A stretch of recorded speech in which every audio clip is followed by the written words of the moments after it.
Al-Halaqi states that Syria continues to work for a political solution and to restore security and stability throughout the country.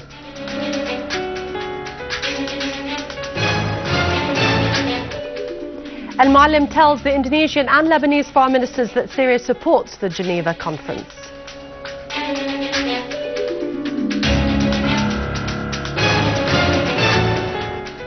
And the Turkish authorities detain demonstrators, including journalists, because they insist on exposing the crimes of Erdogan's forces against protesters in Istanbul.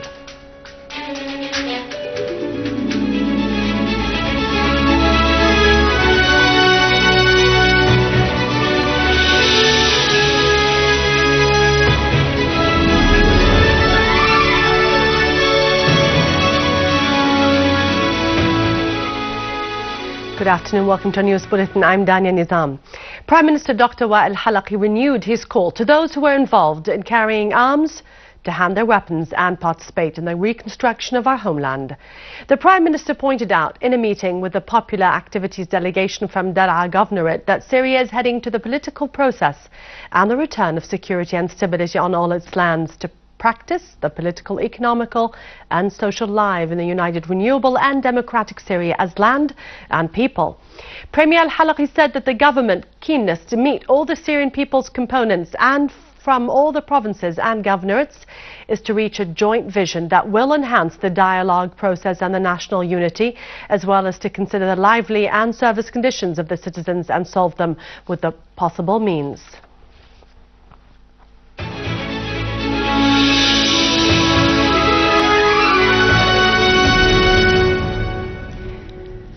Prime Minister Dr. Al-Halaqi asserted that the UN Security Council Resolution number 2118 about Syria is in line with Syria's declared attitude of joining the agreement forbidding chemical weapons.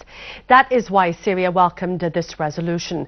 In an interview with Al-Manar TV station, he said the resolution was the result of dialogue, contacts and several meetings between Russia and America.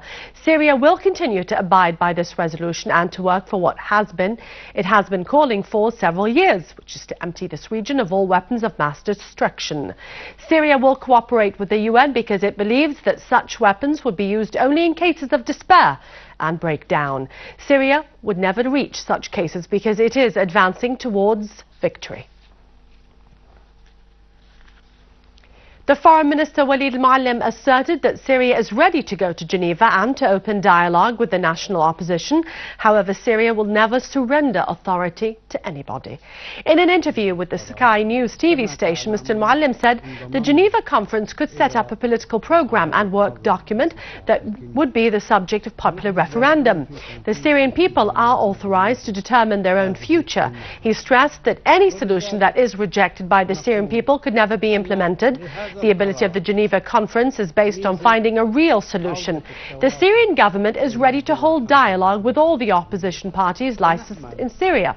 The national opposition may differ with the government about certain questions and seek a solution through dialogue and through participation in a government of national unity and in parliamentary elections. Al-Muallim added that the West depended on a Doha coalition, which is rejected by the Syrians after it called upon the US to wage aggression on Syria. There is a national opposition inside Syria which has not been contacted to join the Geneva conference.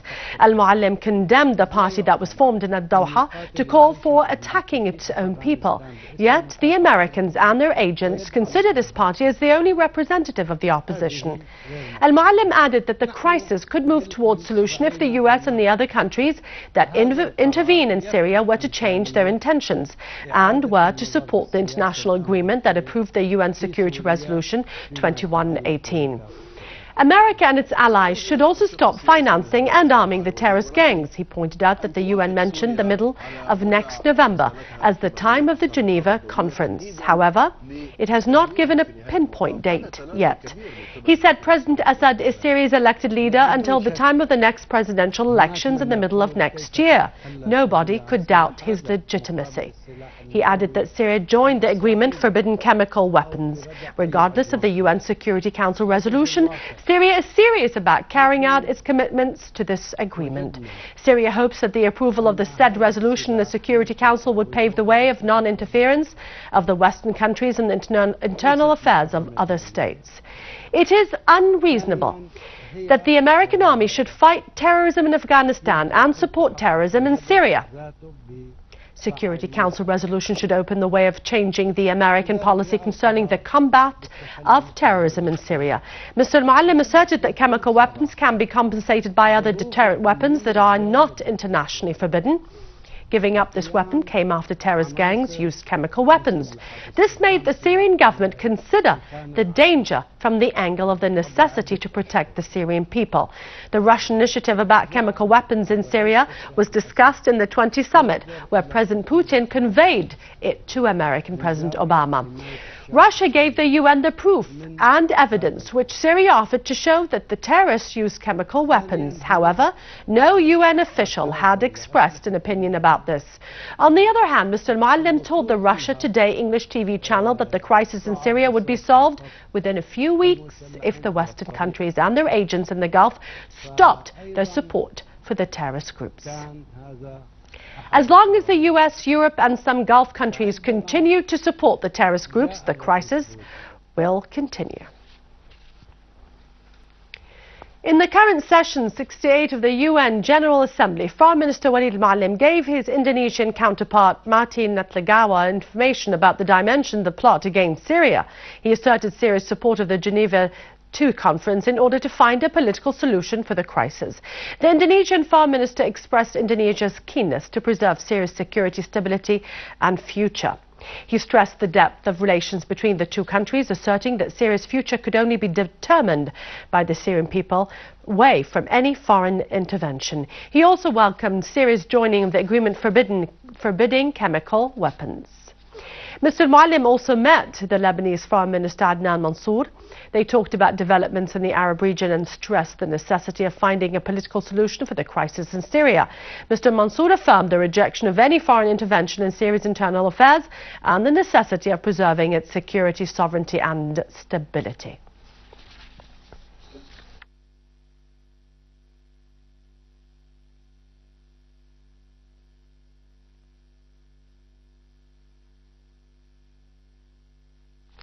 Syria's permanent representative at the UN, Dr. Bashar al-Jafari, asserted the importance of Resolution 2118 lies in the fact that it has restored the whole diplomatic process to the UN Security Council.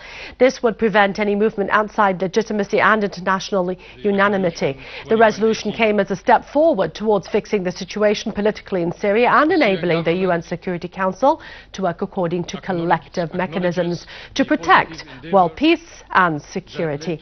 Al-Jafari added that the US, Britain and France would no longer dare to speak with the language of military aggression or to block international unanimity for any reason. This resolution makes everybody abide by Article 25 of the UN Charter and cooperate to implement the resolution. The resolution strongly supports Syria's sovereignty, independence and territorial integrity. Everybody adopted this principle. The Russian Foreign Minister Sergei Lavrov asserted that the opposition in Syria owns chemical weapons. There are increasing proof to show that. He said Russia picked up a telephone conversation between two armed terrorists about the use of chemical weapons. This question was raised with the American and European colleagues and those in the countries supporting the Syrian opposition. Russia called for putting pressure on those agents to desist from any new attempt to possess or to use chemical weapons. Russia knows that the opposition tried to carry out such provocative acts in Syria more than once. Iranian Deputy Foreign Minister for the Arab and African Affairs, Hussein Amir Abdullah, stressed that Iran will use the recent convergence with the West, especially the United States, to solve the Syrian crisis. Abdullah said that Tehran's stand is firm and clear concerning Syria, stressing from the beginning Iran is with the political solution to the crisis as the new government in Iran doesn't change from the same track. Iran is calling to activate the political process and to work for stopping the violence and supporting the armed men with weapons in Syria. Abdullah considered that the whole region is suffering from the repercussions of the events in Syria because what is happening there led to the existence of the extremists in the neighboring countries. As the discussion nowadays are very clear about the existence of Al-Qaeda members and extremists gathering in Syria, expressing his sorrow regarding some sides and regional international powers' support to the change of the Syrian government for their own benefits. He warned that the consequences of any change in Syria will reach all the states in the region.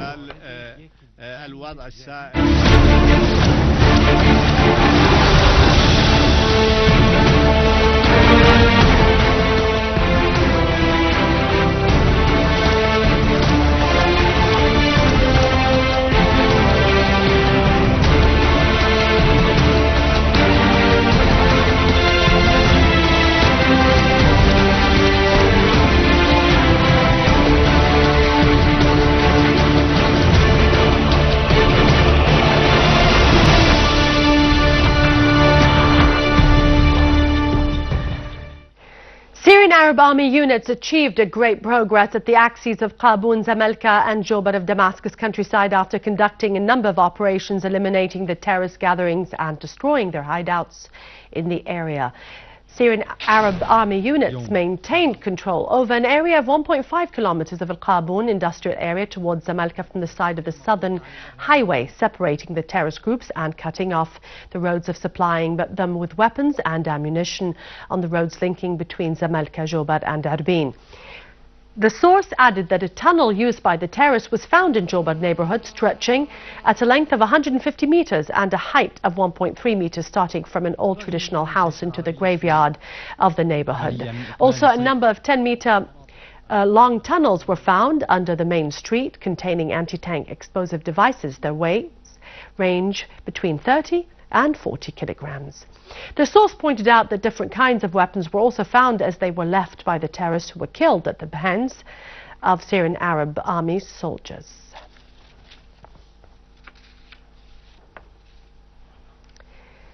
In Hama, a Syrian Arab Army unit, in cooperating with the people, chased a terrorist gang and captured most of its members in the orchards. They confiscated several weapons, explosive devices, bombs, and modern sophisticated communication equipment, in addition to large amounts of ammunition.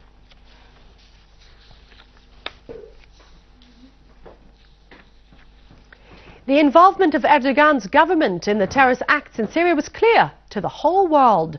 It necessitated the call by Syrian UN representative during the Security Council meeting to abide by the UN resolution on Syria number 2118 and to stop supporting terrorism.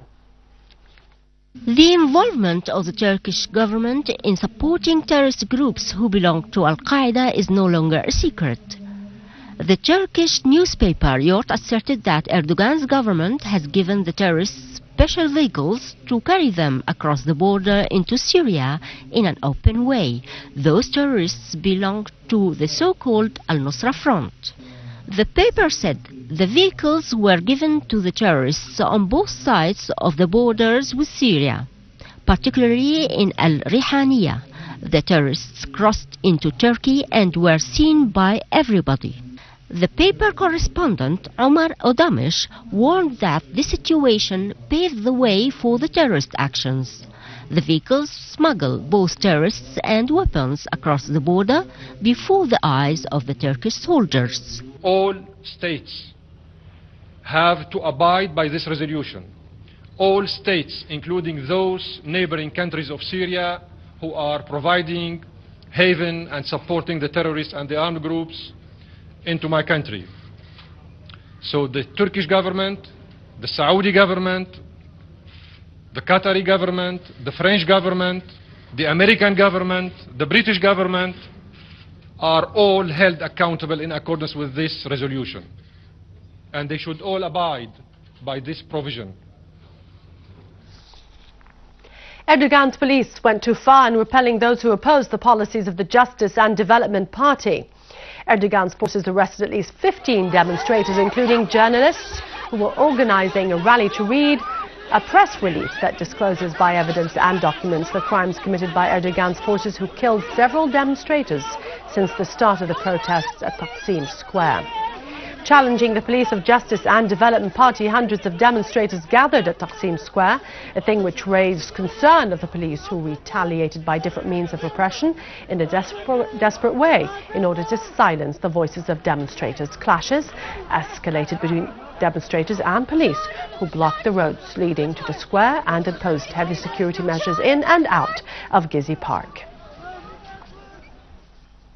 With this, we end the news for today. Thank you for watching us. For more news about region and Syria, you can view this bulletin again at syriaonline.sy. God bless you and long live Syria. After the break, it's our economic news with Vani.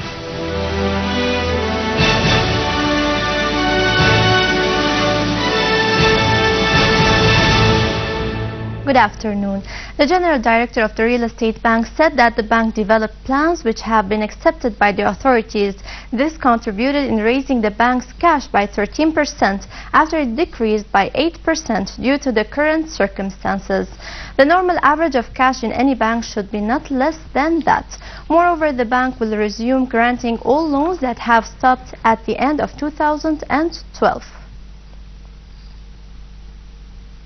The Minister of Tourism stressed that the ministry developed a strategy to work on re-evaluating all the legislation and regulations that concern the tourism sector. The ministry is also preparing a touristic map that contains caves, beaches and monuments. He pointed to the need to be self-financing through establishing a tourism development fund which would finance small and medium tourism projects.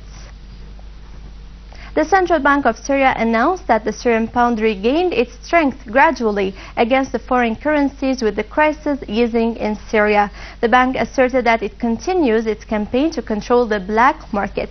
Meanwhile, the Interior Ministry announced that the Damascus Security Branch, in cooperation with the Central Bank's controlling department, closed the Al Jazairi Exchange Office and its partners after violating the law. The Damascus Securities Exchange weekly dealings exceeded 85 million Syrian pounds, with more than 660,000 shares. The market's index was up by 24 points. It closed with more than 1,231 points. The banking sector came first in terms of dealings, followed by insurance and industry.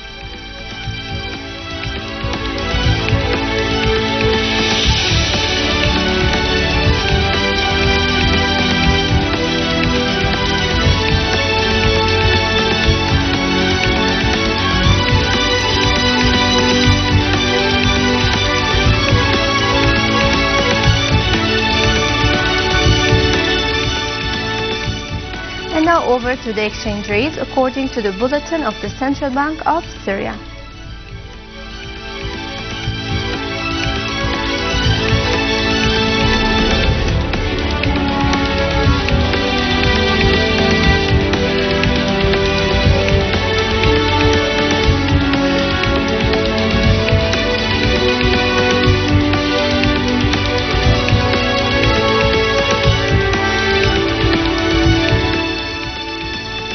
With this, we conclude our news. Thank you for watching and goodbye.